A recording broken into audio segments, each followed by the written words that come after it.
A little bit about the series, just a general introduction to Treadwells. Most of you have been here before. If you've not been here before, welcome. We do these intimate things, and they're intimate on purpose, and that's because the interaction between doing the talk is really important. It makes it what it is. Good to go? Lauren's good to go? You guys are good to go? We're all here? We're all good to go. Yeah. We're all good to go. So I'll just say, first of all, it's really lovely to have you here, and I'll say a little bit about you, not too much because you're going to talk about you. I first met Freya in 1989, the end of 1989, and at that time, her first book, Leaves of Yggdrasil, was quite a new book, and one of the things that struck me was how it had taken London by storm, and many people who hadn't thought about the runes were thinking about them. All of a sudden, it was something to think about. And I want to ask her more about it, but it seemed to me that... Great coat. It seemed to me that at that time, there was a confluence of interest in the runes that came from people with a ceremonial magical background. It seemed that the chaos guys suddenly thought that instead of this being something for the boring old people who did folklore and something was cool, and it just went on and on and on. And at the forefront of this remarkable surfing wave was Freya, who was very much in London at that time, and very much a really forceful personality and a forceful and intelligent writer and speaker. And the 90s were all about the runes, as far as I remember, and the person at the forefront of that was Freya's work. But I want to, so it's lovely to have you here. That's for them. The bit's for you is to say, tell me, if you will, just say a little bit about how your magical life, I know you've told this story before, but a little bit how your magical life came to be so entwined with the runes, because as far as, you know, a talk like this is, there's lots and lots written about the runes, but for somebody to live with them for as long as you have, and have an integral part of your life, in your daily life, in your magical life, in your spiritual life, in your relationships, I'm interested in the start of that, and then we'll move on to other parts of it. Well, the first person who ever mentioned runes to me was my first husband, George. And this was in '68. At that time, but he came from, shall we say, a very German angle. So I went, no! Right. The second time was when I left for England, and after a bit of a circuitous route, I ended up at Alexander's place and got my first initiation into Wicca. And there was another chappie there, and Tony Looker, and he was into the runes. And he mentioned Wotan, and he also mentioned the SS, so no! That was the second time I said no. And the third time was when I finally moved to London and moved in with Lionel and Jean and Zaaks. And Zaak was given this little booklet by somebody called Carlyle Pushelong and about runes, and he gave it to Lionel because Lionel came from Coventry, Viking ancestry, so Lionel could all reveal that book from Fire and Arrow. Lionel gave it to me, and I took one look and I said, shh. So I didn't want to know, and I started just working in the craft, you know, doing the monthly sabbats, esbats. But at one point, you know, the gods, they were always either Greek or Celtic, and it doesn't resonate with me. Certainly not Celtic. Greek, at least I can appreciate from an intellectual perspective, the philosophers and stuff like that. But Celt, I don't know. No, everything was Celt. You go around the bookshop, it was Celt. That was the 80s was really uber Celtic time. Uber Celtic, and at one point I just decided to invoke my own gods, Wodan, Dona, Freya. So far as I knew, they were Dutch gods. And later on I found out that they were Anglo-Saxon and Scandinavian as well. I had no education. I grew up in the care system, I had no education whatsoever, so I just had to find everything out myself. And then there was a quest conference in '82, and the word was put out in the pagan occult scene, have you got spare rooms to put people up for the quest conference? And me and Lionel said yes, we got 3 spaces. At that time we were living at Enclave, a house in Tufton Park, which was a communal house, and we had some spaces, so we put up, so we volunteered to take 2 or 3 people, and we got Russell Scott, and he is somebody who was doing the rooms. And so he took me up to, I forgot the name of the place, but it's near East Grinstead, and there was a woman who was doing room readings, and she applied to join my coven. So we went there to interview her, and she was gonna do me a room reading, and she had this little list of runic meanings done by somebody, Athena Williams, copied from the Dixie magazine, and runes. And as soon as she laid the runes out, I had to touch them in order for her to do the reading. But as soon as I put my hands out of the runes, that was it, they're mine. It was a lightning flash. That was it, this was the path I had to go. Right, it was just, and after that, what I did, I borrowed the idea from the craft, and I used like the mooncakes, but I made runes. And each night, I took one, invoked Wodan and Freya, and then wrote down what I got. And the only reference books available was Eliot and Page. There was absolutely bugger all. You know, yeah, Blumenstein, but, and even he was later. And I wasn't gonna touch him with a basketball anyway. So then I just started writing the stuff down, and then in '84 I joined the Odinic Rite, and that was okay, but you know, they weren't occultists, so that didn't last long. And there was absolutely nobody, there was no one I could talk to until this bloke Hilmar Hilmarsson turned up from Iceland.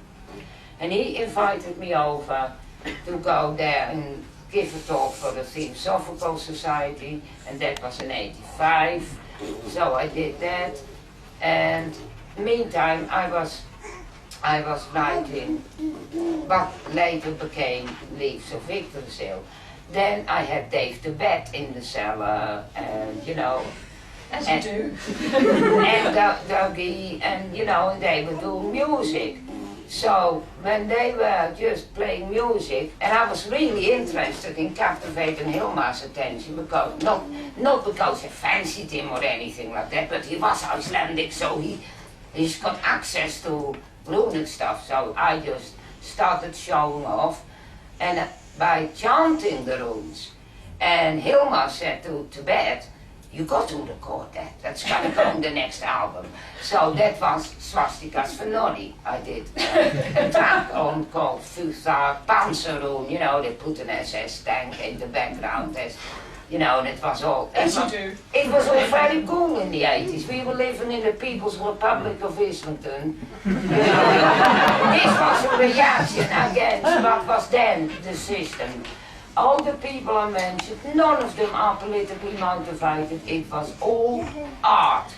Let that be stated first, right? It was art.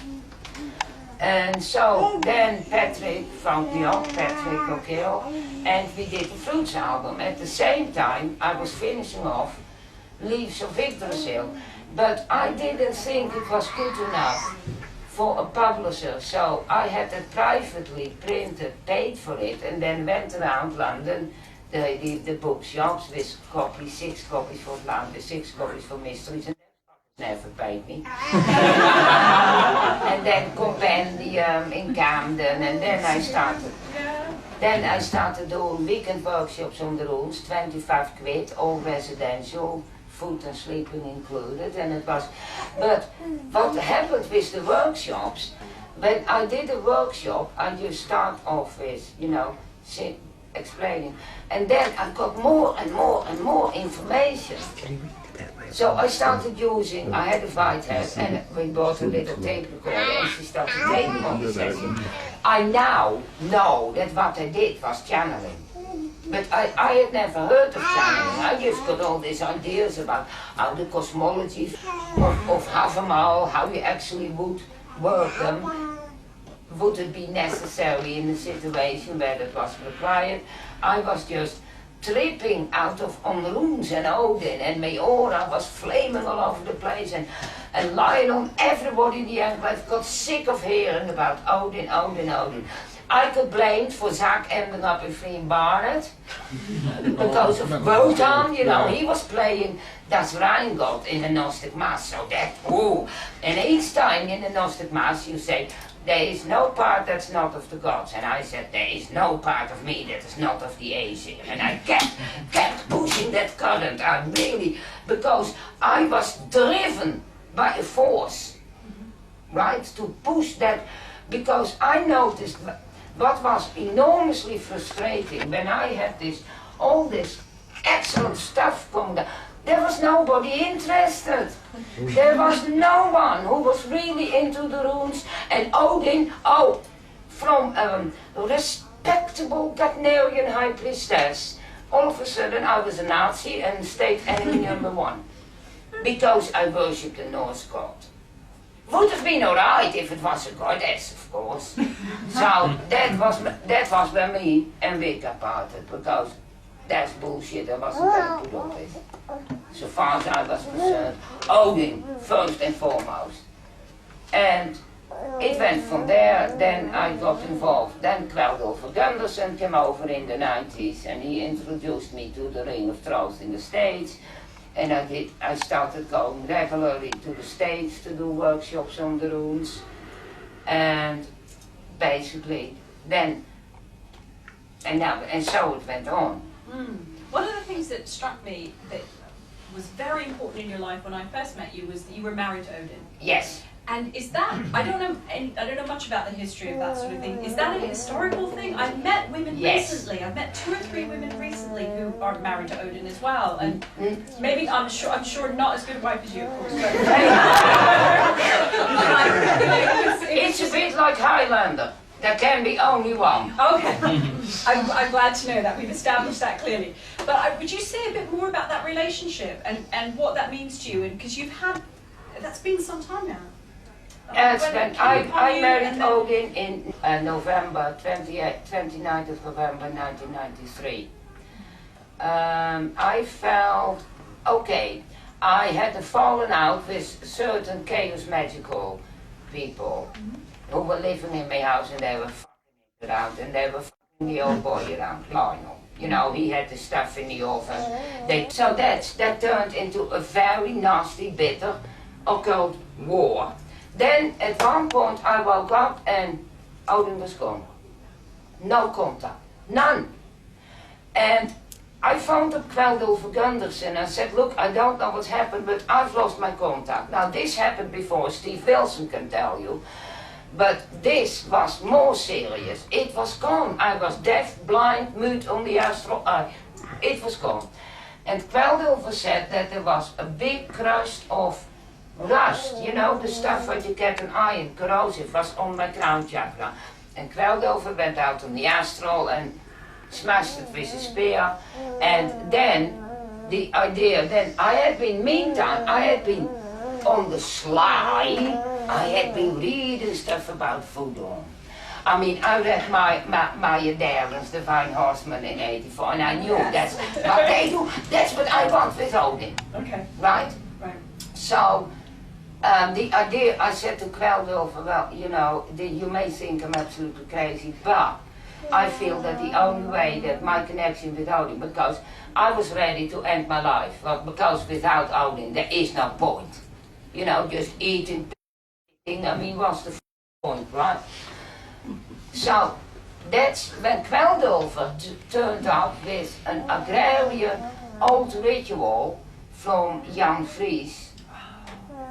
And we basically, there is the ritual of the last sheaf that is on the land.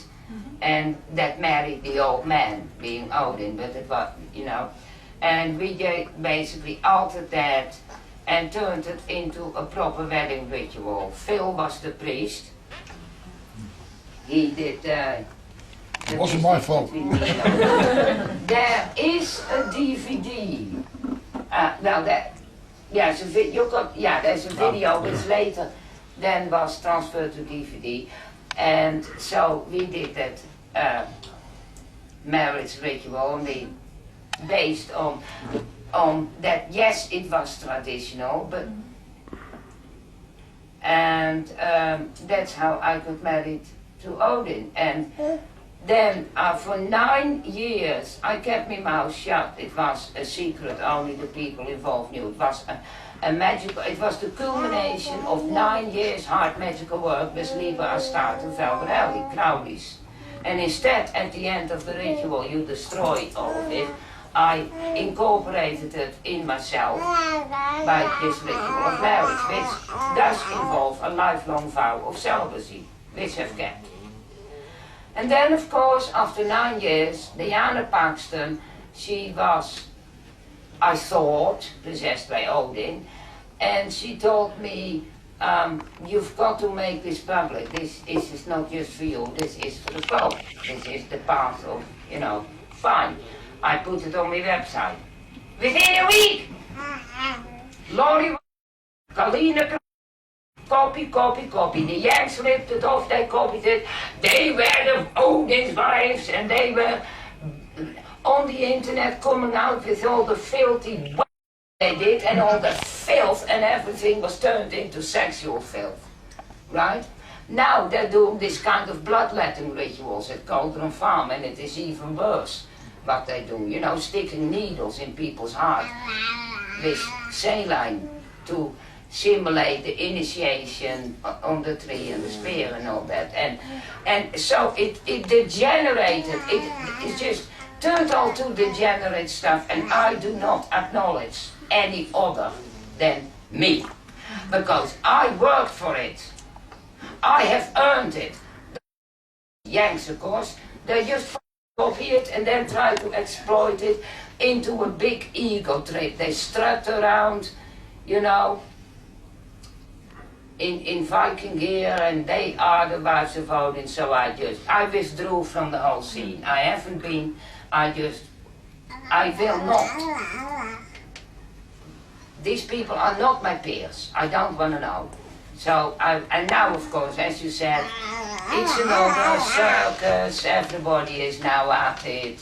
So the whole concept, what for me was the sublime, most holiest of holiest initiation, was turned to a pile of yank. So that's the story of that. That's the story of that. Did you get your contact back? Yeah. All right. Then that's the bit that I hear. That's fantastic. Yes, but it's more on an integrative level. Okay. It's symbiotic. It is totally symbiotic. You know, it's incorporated within my own energy field. I was going to just to say a little bit more about what it's like for you having. I mean, you've done the rune work that you've done. You've been doing that for so long. Is it more interior now? Yes.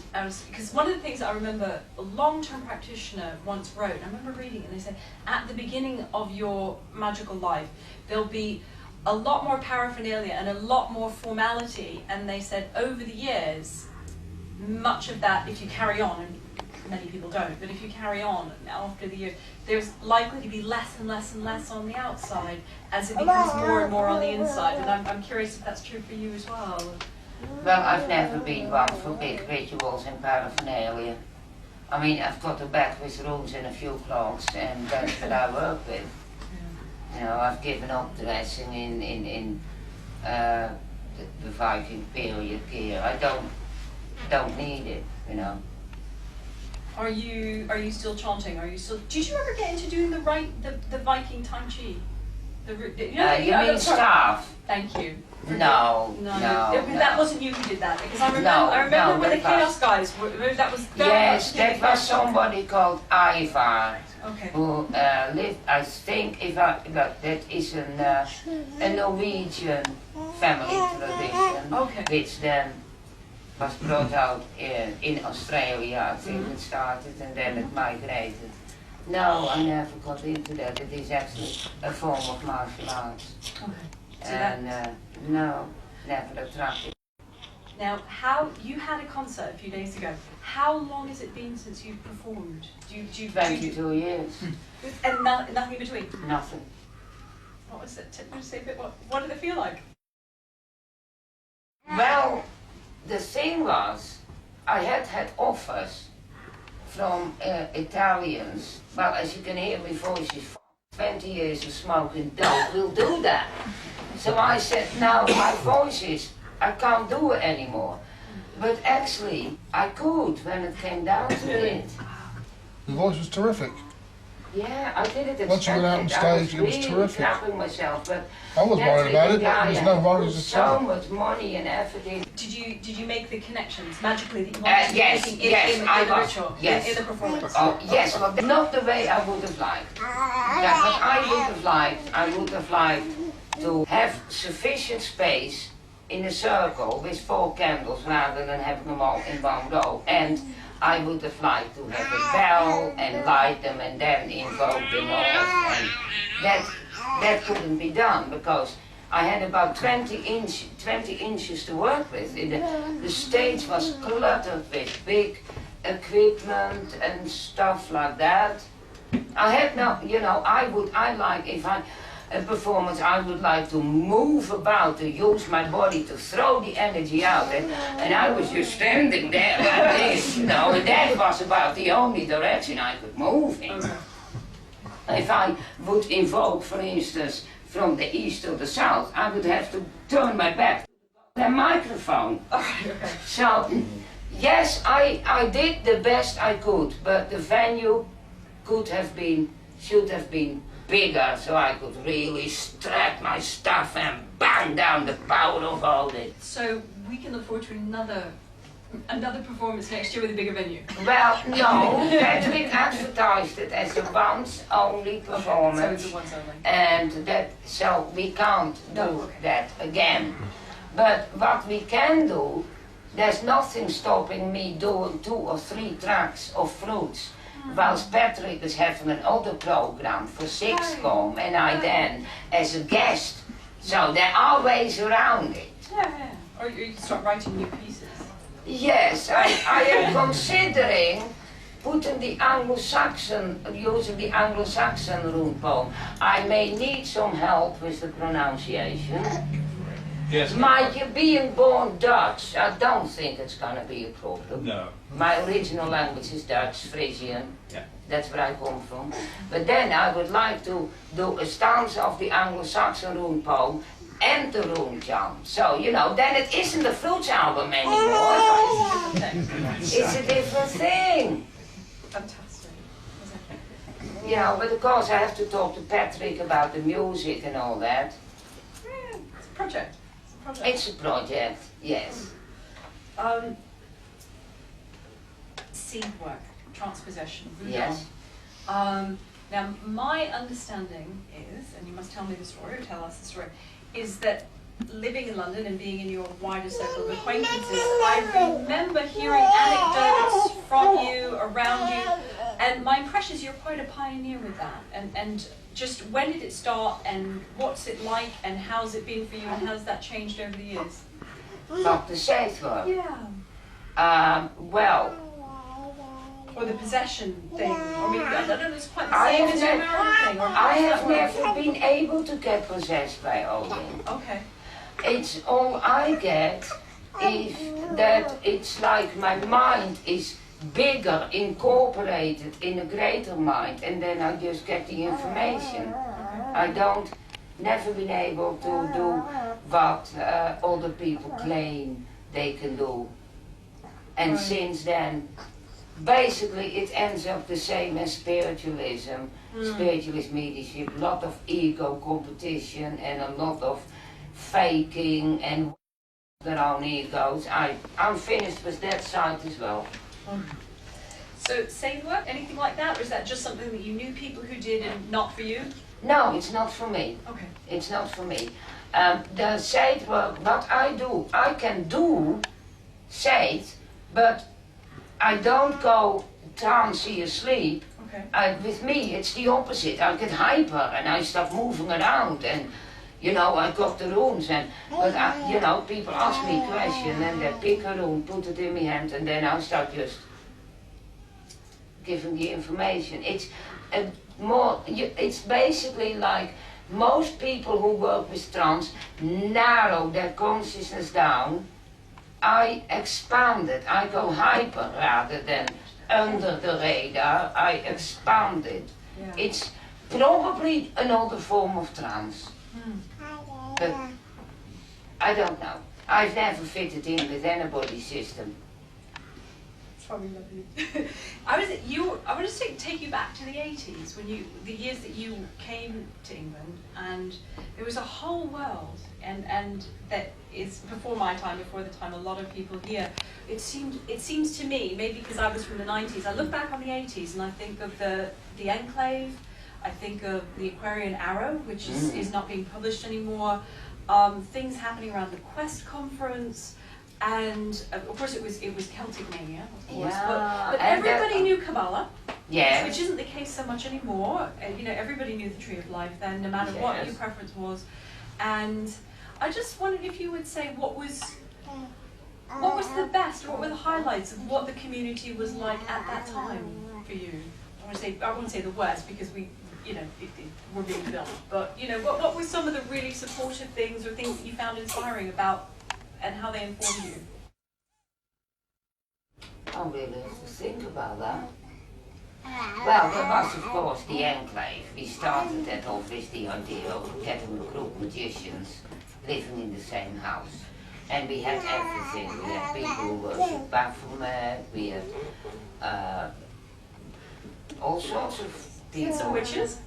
Yeah, and we had Alison, who was very well, she started off being strictly Jewish, you know, and then I pointed out that the Jews had goddesses as well, so she went more to the goddess, the Palestinian goddess mystery side, and it was a constant turnover of, you know, Dave Ranking was living there at one point, lots of people. There were meetings there were the craft meetings, then there were C&D meetings, then there were, I started my Azatru runic workshop there, and in the 80s, for me it was absolutely wonderful. For me it was great. I mean, Geraldine from Atlantis, she remembers me when I first turned up in '79 on a visit. Are you going to tell us how she remembers you? Has she said? Well, you got to ask her. Okay. And then I met Lionel and Jean and Zach and all the interesting people, and then I got interested in Crowley, of course. You know, Zach was always on about Crowley, and I walked in there. Lionel and me went to Holland to pick up my books, and I walked in there with the whole Equinox, including the blue, and I pointed on Zach there saying, oh, you know, his face was beaming. There I was with the whole Crowley. I bought it in the 70s in Holland. I couldn't even read the because I've never been taught English. It's only now I start reading, really getting into Kenneth Grant. I mean, I bought them in the 80s. I couldn't read them for the same reason. Now I go through one a week. I've got them all lined up. Wow. For those who weren't there in the 80s, Zachary Cox, who's the editor of Aquarian Arrow, and a long-standing authority. He was a very inspirational person to me. Yeah. He really was. What qualities? What about him inspired you? His energy and his intellect. We just sparked off. We got a similar, I don't know how he is now, but He's the Zach same, and like, me, he's the you same. know, we just, Like that. Zach and me never actually had one good conversation together. Really? No, they wouldn't have it. Jean, when Lionel was at work, Jean basically told me to get out of the house. And Lionel always on Saturday morning he did the shopping, then he popped in at Wolsey Road. And I wasn't allowed to come along. Because me and Zach would just talk about a magical subject and go right over the head. And they didn't like that because there is them with all the fancy educations and dressing up pretty, you know, and there is me, a piece of scum out of a borstal, and I hit it off, operating on an intellectual level they could only dream about. I didn't know it then, but I now know why. They perceived me as a threat. And not a threat in the sense I'm gonna kick you in either. Another type of threat, you know? When did you start reading the runes for other people? I mean, In Camden, I started doing it in Camden Psychic Center in '86. What was it like? I mean, did you just learn it intuitive? Did you I like just the people? started it. You just did. No, there was a bit of a community at astrologers, tarot readers, in some kind of big place where everybody had their own little stall, and I did for a couple of weeks, I did readings there, but I didn't got a lot of readings because although I'm very good with the runes, I haven't got the social skills to sell. I couldn't push myself. People had to come to me about the reading. I don't know. I have no social graces. I have no social skills. That's the way how I grew up. Ancestors, I think I choose my ancestors. Di Fortune is an ancestor. Elster Crowley is an ancestor. Yeah. You know? Yeah. These are the people I honor. And probably others I can't remember at the moment. Yeah? Yeah. Oh, thanks for that. No, thank you for mentioning, you know, the spiritual ancestors. Spiritual ancestors, yes, I do spiritual ancestors, but not physical ones. Because, you know, I cannot pretend, I cannot do a ritual or a working if I don't feel a connection. If I want that, I go to church. Come on, get the grey cells going. Get the grey cells going. Yes, love. I have another question.